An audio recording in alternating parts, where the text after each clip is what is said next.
Boa tarde! Sejam muito bem-vindos a mais um Manhã CM. Hoje com dois convidados muito especiais. A primeira convidada é uma senhora, como se pode perceber, senhora, não é? Convidada. Convidada.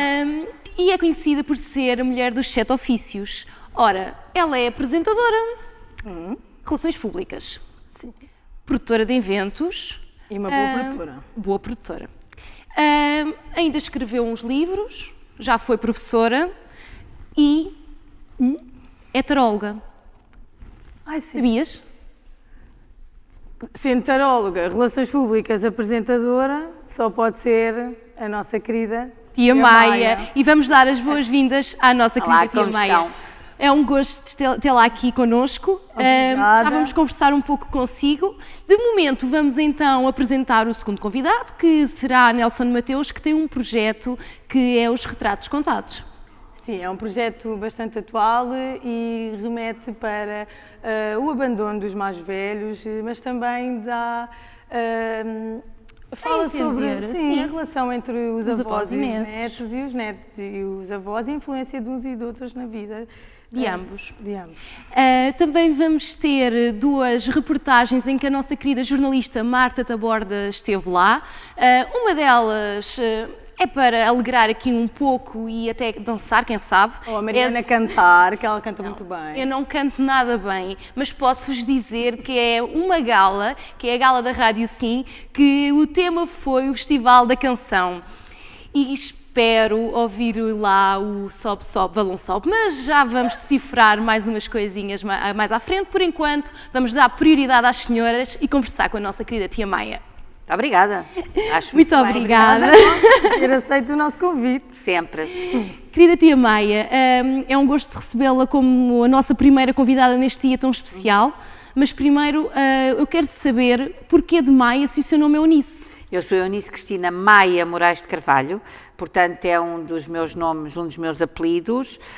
Na altura, Moraes de Carvalho não é nome de taróloga e também é o nome que a minha família usa na atividade profissional e nos negócios e, portanto, não era muito bem visto ser Moraes de Carvalho. Eunice e Cristina também não me parecia que fosse assim bem Maia, achei que era o nome mais adequado. Maia com I, que é o meu nome de família.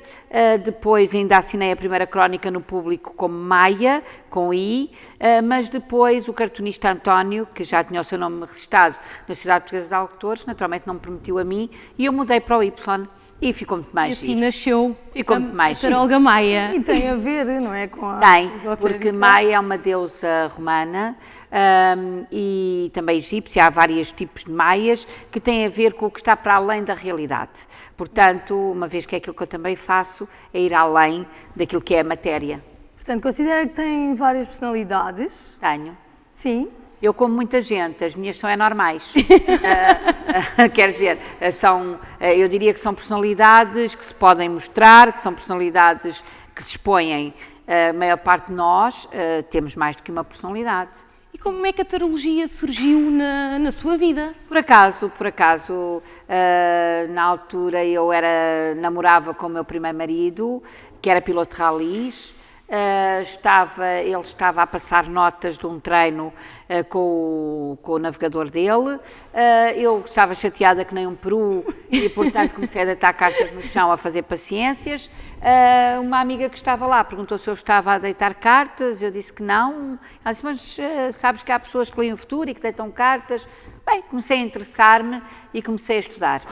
E foi por acaso, por mero acaso. Depois daí começar a fazer consultas foi... Demorou ainda bastante tempo, porque eu demorei tempo a aceitar que tinha alguma capacidade para o fazer, não levava muito a sério, isto tem que se levar a sério. Depois foi um acidente do meu primeiro marido num rally que eu tinha previsto, que me levou a levar mais a sério isto. Qual é que foi a pior notícia que já tive que dar? Eu já tive que dar, já vi coisas más nas cartas, não é? Nomeadamente a perda de filhos, mas eu a perda de filhos não digo. Se eu vir, não digo. Mas vejo. E que método é que utiliza para dar as notícias menos boas? A forma de comunicação, o método com que eu faço as previsões é o meu método, é o método de Maia, que está registado, patenteado, portanto é uma patente, é uma marca e está registado em Portugal e na Suíça. E, portanto, eu posso usá-lo e é meu, e se alguém o usar sem minha autorização será penalizado por isso. Agora, depois, quando eu deito as cartas, as 36 cartas que estão ali na grande roda, eu vejo aquela história, o que as cartas me dão são uma história, e eu vejo por onde é que começa a história. Às vezes começo pelas questões de saúde, outras vezes pelas questões sentimentais, outras vezes pelas questões profissionais, enfim, logo vejo como é que conto aquela história. No fundo é um soap que está ali e depois eu logo vejo, não começo sempre da mesma maneira. Já agora, Maia, quantas cartas tem um baralho? Que isto é uma pergunta que eu quero... O tarot tem, eu não uso o baralho todo, há quem diga que sim, que eu não uso o baralho todo, mas na verdade eu só uso os 22 arcanos maiores. Okay. Depois misturo com cartas do baralho francês, porque eu quando comecei a deitar cartas comecei com a cartomância tradicional. E este meu método, o método de Maia, junta o tarot com aquilo que eu já sabia da cartomância. É muito complexo. Por isso é um método único no mundo. Sim. É o método Maia, lá está. Maia. Exatamente. Maia, não tem aqui as cartas, não é? Mas se tivesse, e se lhe pedíssemos para lançar as cartas, poderia lançar aqui em direto? Não. Não? Porquê?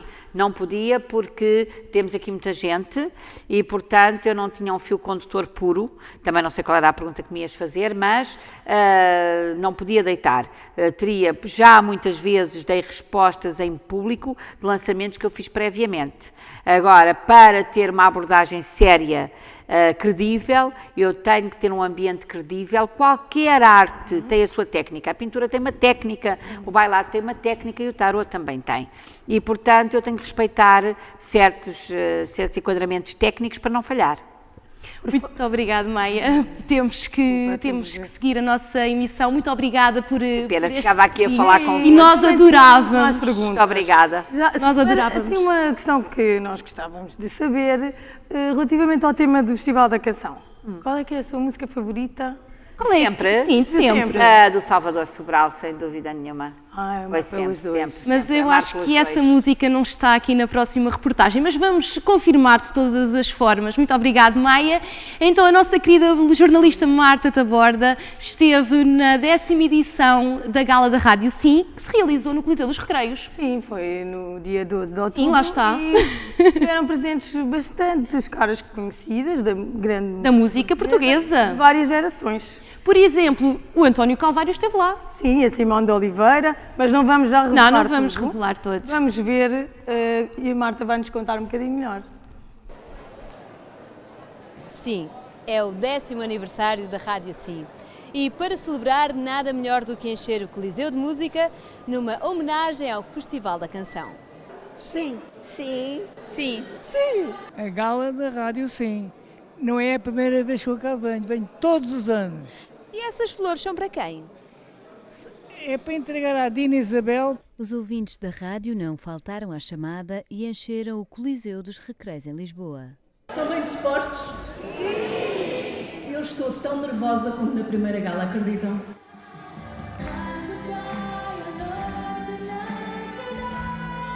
É uma equipa extraordinária de locutores, de gente muito simpática, que organiza esta gala com uma alegria, com um entusiasmo que é digno de se ver.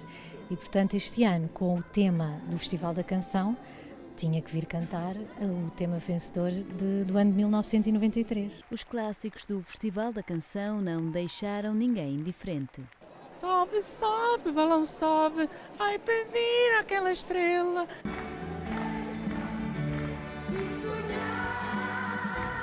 Sol de Inverno, deve ter para aí 55 anos. Eu cantei em Nápoles, tinha 25, tenho 80, tem muitos, é muito bom.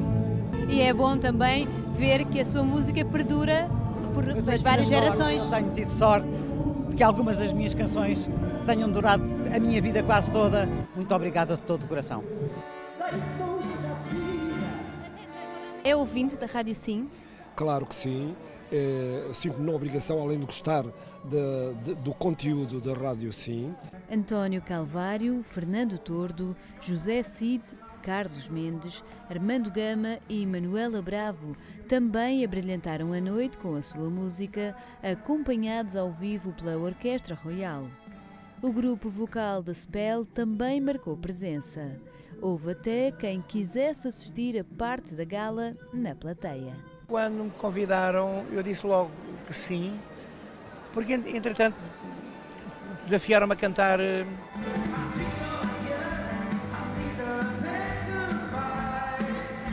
Nesta grande festa, o público pôde ver de perto alguns dos locutores favoritos. Conseguem juntar o vosso público aqui perto de vós, que vos pode ver a cara, que a rádio não permite isso, não é? A cara e o corpo, porque não sabes que no final as pessoas agarram-nos, apertam-nos, amassam-nos. Bem, é preciso ter muito cuidado, mas nós gostamos disso. Eu, pelo menos, gosto. Correu maravilhosamente e, portanto, são 10 anos muito felizes, estes da Rádio Sim. Xá, xá, xá, que rico, xá, xá, xá. Rádio Sim, já está. Sobe, sobe, bela, sobe. Joaninha. Não, Mariana, sabes que eu canto muito mal, mas tu cantas bem, força.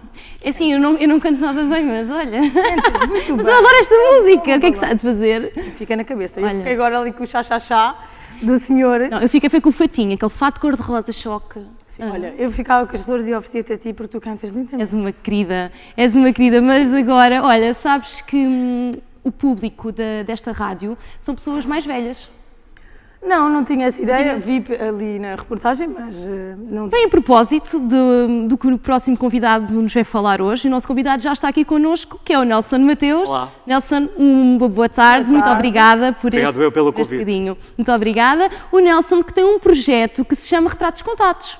Sim, é um projeto muito importante e bastante atual, mas nada melhor que o Nelson para nos explicar isso. É um projeto que fala da importância dos mais velhos na vida dos mais novos. E estava a falar agora da Rádio Sim, não sei se vocês sabem, mas a Rádio Sim tem o radialista mais velho em exercício, que é o Carlos Aurélio Moreira. A entrevista do Carlos Aurélio Moreira vai entrar para a semana, ou na semana a seguir, nos Retratos Contados. Eu entrevistei-o semana passada. Tem 81, 82 anos e quase 70 anos de profissão. Portanto, isto é um exemplo. Isto é um exemplo. É um exemplo porquê? Porque o marido da Simone de Oliveira dizia com muita graça, o Varela Silva, que muitas pessoas hoje em dia não têm o ontem. O que é não ter ontem? É não ter memórias de antigamente. Eu fui convidado recentemente para estar a dar o meu testemunho na Universidade Autónoma, num curso de pós-graduação, e foi o que eu expliquei às pessoas. Se não fosse o Essa de Queiroz, o Fernando Peça e o trabalho que foi feito pelas pessoas daquela época, o que é que seriam dos formandos de hoje em dia? E é isto mesmo que acontece nos Retratos Contados. São histórias de ontem que têm que ser contadas nos dias de hoje para as pessoas de hoje aprenderem com o passado. Sei que tem também convidado várias pessoas famosas. Qual é o feedback disso? Não podia ser mais positivo. É assim, este projeto nasceu realmente do meu pedido de observação, da importância que os mais velhos têm na vida dos mais novos. Eu, na altura, trabalhava numa loja de roupa de criança e percebia que os avós ficavam ainda mais entusiasmados do que os próprios filhos de saber que iam ser avós. E comecei-me a lembrar muitas vezes dos meus avós. E eu tinha uma televisão nessa loja para ocupar os tempos em que não tinha nada para fazer e percebia que, ao mesmo tempo, falava-se muito de abandono dos mais velhos, da solidão dos mais velhos. E comecei a pesquisar na internet e não havia nada que falasse destes temas. Foi aí que pensei no projeto Retratos Contados, da importância que os meus avós tinham tido da minha vida e na importância que os mais novos também têm na vida dos mais velhos. A minha avó dizia muitas vezes que nós não viemos ao mundo para mudar o mundo, mas se todos nós fizermos a nossa diferença, o mundo será bastante melhor. Ai, que bonito. E é isso que nós... É mesmo isso. Se nós cada um fizer aquilo que está ao seu alcance, o mundo será muito melhor para todos. E é o que o Nelson está a fazer com este projeto. Exatamente. Fala-se muito hoje em reciclagem e no plástico e tudo isso. Eu acho que a culpa do mundo hoje estar como está tem a ver com a nossa geração e com a geração dos nossos pais. Eu lembro-me de ir com a minha avó às compras e ela levava sempre um saco de casa. Não existia a história dos sacos de plástico. Sim. E isto está o exemplo que os nossos avós eram muito mais inteligentes do que aquilo que existe hoje em dia, que só se preocupa com uma política mais economicista e não com uma política ambiental, como antigamente não existia isso. Agora, por outro lado, também não existia a reciclagem. Então têm que ser os mais novos a ensinarem os mais velhos o que é a reciclagem e de que forma é que aquilo que nós vamos desperdiçando no dia-a-dia pode ser reaproveitado e desta forma não há herança nenhuma que possamos deixar às gerações futuras, que é o planeta. Por muito carros e casas e bens materiais que existam, o planeta é o melhor que podemos deixar às próximas gerações.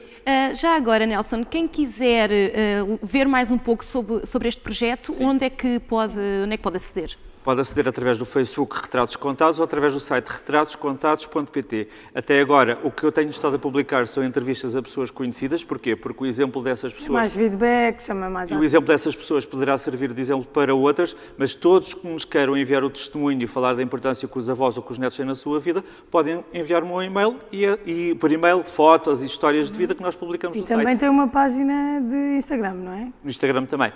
Muito obrigada, Nelson. Obrigada. Já sabe, vá visitar então o site Retratos Contados e quem sabe pode também mandar a sua história e o Nelson então verá e publicará. Bem, agora vamos aqui, já agora Nelson, já pensou às vezes para aliviar o stress do dia-a-dia em partir de tudo? Às vezes dá vontade de partir de dá. tudo. Dá, não então, é? Com histórias tão pesadas. Com estas histórias às vezes assim um pouco mais tristes dá vontade. E nós temos um sítio indicado para isso. Ah, é? Portanto, aqui em Lisboa. Cá em Lisboa. Certo. Sim, pode ter um menu e tudo, pode escolher à vontade. Ah, é? E o melhor de tudo é que não tem de arrumar nada. Fantástico. Tem de pagar, sim, mas não tem de arrumar. Podemos partir tudo. Vamos então ver que sítio é este que nós estamos aqui a falar e já sabe que de seguida pode partir tudo o que quiser. Chegou a Portugal um novo conceito para ajudar a aliviar o stress e a lidar com a pressão do dia-a-dia. Chama-se Smash It Room e nós viemos conhecê-lo.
Aqui é importante mencionar que é partido e depois vai então para reciclar. Portanto, não têm de ficar a limpar os cacos? Não, não têm que ficar, nós tratamos disso. Vamos experimentar? Vamos.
Fica então aqui esta sugestão. De momento temos um alerta CM. Um menino de 2 anos caiu num poço com mais de 100 metros de profundidade em Málaga. Ao que tudo indica, o acidente aconteceu durante um passeio familiar. Mas para tentar compreender e comentar um pouco este caso, já temos em estúdio 2 convidados que nos vão ajudar. Temos connosco o comandante Jorge Mendes, peço desculpa, e o doutor psicólogo Fernando Mesquita. Obrigada por terem aceito o nosso convite e por estarem aqui connosco. Vamos então tentar perceber um bocadinho do que é que aconteceu com esta criança e com esta família. Não é? Este caso tem o mundo de olhos expostos e vamos então tentar compreender o que é que aconteceu na próxima reportagem. Em contrarrelógio, as autoridades espanholas tentam encontrar soluções que permitam o resgate seguro do pequeno Julen, o menino de 2 anos que caiu num poço com mais de 100 metros de profundidade, no domingo na região de Totalan, em Málaga. Durante a madrugada de terça-feira, as autoridades recorreram a maquinaria pesada para remover terra e tentar chegar até ao local onde se acredita que o menino possa estar, mas sem sucesso. E apenas 60 centímetros de terra foram retirados. A tarefa é extremamente difícil e insegura. Julen terá caído num poço profundo e muito estreito, com apenas 25 centímetros de diâmetro. Qualquer tentativa de aumentar o túnel pode causar desabamentos de terra e soterrar o poço. As autoridades tentam agora 3 opções. A primeira passa por escavar um poço paralelo àquele onde se acredita que Julen estará e depois fazer uma ligação ao local. A segunda opção, que já está a ser implementada esta terça-feira, é de abrir um caminho horizontal aproveitando o desnível da ladeira. E a última é o recurso a uma retroescavadora para remover a terra e conseguir acesso até ao menino. Entretanto, uma sonda foi colocada no túnel, mas chegou apenas até aos 80 metros, onde foi travada por mais terra e sem encontrar sinal da criança. As autoridades acreditam que há uma bolsa de ar próximo de Julen, o que aumenta as hipóteses de sobrevivência. Esta segunda-feira, as autoridades recuperaram uma bolsa de doces que os pais reconheceram como sendo do menino, mas nada mais. Ahora no hemos encontrado ver el niño, estamos hablando de que están mirándose en un tubo que estamos alrededor de los 73 metros, 74 metros, con lo cual la cámara está abajo, las piquetas con las que se está sacando el material también, pero es muy difícil trabajar en un espacio tan pequeño. Se ha visto una bolsa y un vaso de plástico y una bolsa que no sabemos si son del niño, estaban ahí, no sabemos lo que hay al final del pozo. Ya te digo que tenemos un tapón que es sobre el que se está trabajando. A família tem dormido dentro do carro para não perder de vista os trabalhos que decorrem no local. Mas numa entrevista a um programa de televisão, via telefone, o pai, José Rocio, reclama da falta de meios. Sei que não têm parado, mas o meu filho está ali e não chegam até ele. Há muito apoio e votos de boa sorte, mas meios não há nenhuns. Sabem o que é ficar horas à espera que tirem o vosso filho de dentro de um poço? Não escrevam que vem cá o Presidente da Câmara ou quem quer que seja. Escrevam o que estão aqui a fazer e que não estão a fazer nenhuma. Estamos mortos em vida. Esta é a segunda vez que a tragédia se abate sobre a família. Na primavera de 2017, José e a mulher, Vitória Garcia, perderam um outro filho, um menino de 3 anos que morreu de ataque cardíaco durante um passeio com a família. No domingo, durante uma visita a uma quinta, Julen avançou alguns metros à frente dos pais quando caiu. José conta que deixou de ver o filho, mas que ainda o ouviu chorar e que lhe disse para aguentar que o irmão ia ajudá-lo. No local continuam meios dos bombeiros, da Guardia Civil e empresas privadas que se aliaram aos trabalhos de resgate. Pode ser. Comandante, como é que é possível uma criança de 2 anos, tendo em conta que isto aconteceu, não é, numa altura que é inverno, uma criança provavelmente teria roupa mais volumosa, tendo em conta a estação, como é que é possível uma criança cair num buraco com apenas 25 centímetros e ninguém dar por isso? Deram por isso, porque havia familiares que estavam a brincar com a criança ou à volta da criança e que assistiram a criança a cair. É realmente uma situação que não é muito vulgar, temos alguns conhecimentos de 2 ou 3 casos diferentes destes, mas que também por um curto espaço uma criança ter passado e realmente foi com alguma perplexidade que se passou. Aliás, os geólogos na altura disseram que era impossível estar ali uma criança. Andámos estes 2 dias, só agora no 3º dia que nós temos a noção que realmente a criança estará lá, porque foi recolhido alguns testes. E, sim, encontraram cabelos também, do Ken Ruland. Exatamente. O que eu gostaria de perguntar, e acho que é o que toda a gente tem curiosidade em saber, não é? É se acha que há a possibilidade desta criança estar viva ou não. Diria o seguinte, se nós fizermos contas, matematicamente diria que é quase impossível a criança estar viva, tendo em conta o quadro que nos foi apresentado, a dimensão do tubo, a profundidade do tubo. Agora, os operacionais terão que sempre continuar a executar as suas tarefas até chegar ao corpo, porque existem milagres e realmente nós temos conhecimento desses milagres. Nós não temos a noção se existe uma grande bolsa de ar ou não no fundo do poço. A própria dimensão do poço fala-se em 120, mas há quem já fala em 125, portanto há aqui uma diferença de metros que pode ser fundamental para a tal bolsa de ar. Agora estamos a falar de uma queda muito grande, de uma criança que provavelmente terá grandes lesões e depois com o próprio tamponamento, portanto com o próprio entulho que caiu sobre a criança pode ter provocado lesões graves.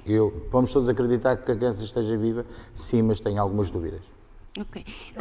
Doutor, neste momento como estará o psicológico destes pais, tendo em conta que já perderam um filho com um ataque cardíaco e agora têm este segundo filho sem saber se estará vivo ou morto? De facto, deve ser uma situação bastante complicada, por isso mesmo é que nós não vemos, há pessoas que questionam porque é que a mãe não aparece tantas vezes na televisão, mas isto eu acho que é mais curiosidade de quem está de fora do que propriamente necessidade de quem está a viver esta situação. Não é uma situação fácil, como é óbvio, são pais que já passaram por situações traumáticas, depositaram toda a esperança nesta criança, têm ali, como nós depositamos em todos os filhos, não é? E acreditam ainda que há possibilidade, apesar de todas as evidências que possam estar a apontar para que, de facto, cada vez a possibilidade da criança sair com vida seja menor, há sempre aquela esperança, tal como o comandante estava a dizer, de que este caso vai ser diferente e este caso nós vamos conseguir e vamos resolver e há sempre a esperança de que as coisas possam funcionar. Vamos depositar também um bocado desta esperança nestes pais. Não é? Sim, já vamos voltar à conversa. De momento temos Rafael Duarte em direto de Málaga. Bom dia, Rafael. Há avanços? Bom dia. Neste momento podemos ver que a perfuradora parece estar parada, mesmo a imprensa espanhola avança com essa notícia. Provavelmente o que poderá estar a acontecer é que estarão a substituir a broca, até porque um exemplo dessa situação foi o facto de ontem as equipas se terem deparado com 5 metros de granito durante os trabalhos e que forçaram até mesmo a mudança da broca. Provavelmente, e o facto das equipas continuarem a encontrar zonas de material muito duro de perfurar tenha levado a esta situação, ou seja, que mais uma vez seja necessário a troca de broca. Mas isto não é uma certeza, mas percebemos que pelo menos a perfuradora não está no mesmo local do habitual e, segundo a imprensa espanhola, está mesmo parada e isto já há 24 minutos. Ora, ontem esperava-se que os trabalhos, na melhor das hipóteses, terminassem já amanhã durante a tarde, mas, e começando pelo início, ou seja, a perfuração esperava-se terminar já entre as 6 e 7 da manhã, já são 9h36 hora local e ainda não terminou essa perfuração. Já estão conseguidos 52 metros, faltam os 8 metros de profundidade para chegar aos 60. Ora, é importante também dizer que depois de ser conseguidos, alcançados esses 60 metros de profundidade, que se esperava terminar às 7 da manhã, vão ainda demorar 5 a 6 horas os trabalhos de proteção do furo, ou seja, depois de concluído este furo de 60 metros, é necessário protegê-lo, vai ser então colocado um tubo de forma a permitir que as equipas de resgate tenham as devidas medidas de segurança quando forem a descer os 72 metros de profundidade, mas passado essas 5 a 6 horas de trabalho, levará ainda mais 2 a 3 horas para preencher o fundo do furo. Percebemos nós que a ideia passará por preencher o fundo do furo com alguma terra e isso poderá levar 2 a 3 horas. Já o trabalho dos mineiros, ou seja, a galeria horizontal, poderá demorar 24 horas na melhor das hipóteses. Fazendo a soma, esperava-se que na terça-feira à tarde os trabalhos estivessem concluídos, mas certamente que não vai ser possível porque as dificuldades têm sido muitas. Ora, a equipa de mineiros que depois de criar essa galeria entre os 72 metros e os 73 irá procurar depois por Yulan. Acontece que se a criança não estiver nessa margem de 3 metros, entre os 71 e os 73, vão ser necessárias novas galerias, o que poderá demorar ainda mais tempo. Obrigada, Rafael. Acabámos de ver que está a haver um contratempo aqui com a tentativa de tirar este menino do poço. Doutor, como é que acha que está também a pressão sobre estes operacionais? Eu penso que essa questão é muito importante, Mariana, que é o facto de que nós, com a pressão toda que estamos a meter nestes profissionais, eventualmente há o risco de aumento de erros que possam cometer, não é? Porque todos nós, quando estamos sob pressão, a probabilidade de cometermos erros é muito maior. Portanto, acho que devemos de acreditar plenamente nas capacidades destes profissionais, deixá-los fazer o seu trabalho e eventualmente apoiá-los naquilo que eles necessitarem e vamos ter esperança que as coisas corram tal como todos desejamos. Já agora, Comandante, acha que um fim positivo estará à vista o mais rápido possível? Eu não gosto de levantar essas expectativas, até porque o terreno é muito complicado. Todos nós queremos acreditar que sim, que o fim chegue rapidamente. Concordo perfeitamente com aquilo que o doutor acabou de dizer. É importante que os operacionais sintam o apoio, porque a pressão sobre eles é muito grande, eles também têm filhos. Isto agora é um portanto, caso estão mundial, uma luta quanto ao tempo para chegar ao pé da criança e quanto à situação que estávamos a falar ainda há bocado. A gente não se pode esquecer que este incidente ocorre depois do incidente da Tailândia, o que à partida aumenta toda a pressão sobre os operacionais para chegar ao pé da criança, pretendo que depois que a criança está... Exatamente. E, portanto, essa toda a pressão mediática, esta toda a pressão da população, os operacionais também têm filhos, também sentem esta questão, é importante. Portanto, o apoio psicológico é fundamental. Muito obrigada pela vossa presença aqui. Muito obrigada. O Manhã CM vai continuar a acompanhar este caso. E continua a acompanhar também no Jornal CM. Nós vamos embora do dia de hoje aqui na emissão na esperança que este menino seja retirado do poço com vida. No entanto, amanhã estaremos cá novamente com mais convidados e com mais novidades para si e esperemos que tenha gostado nesta emissão que é tão especial para nós. Um bom dia. Obrigada. Bom dia.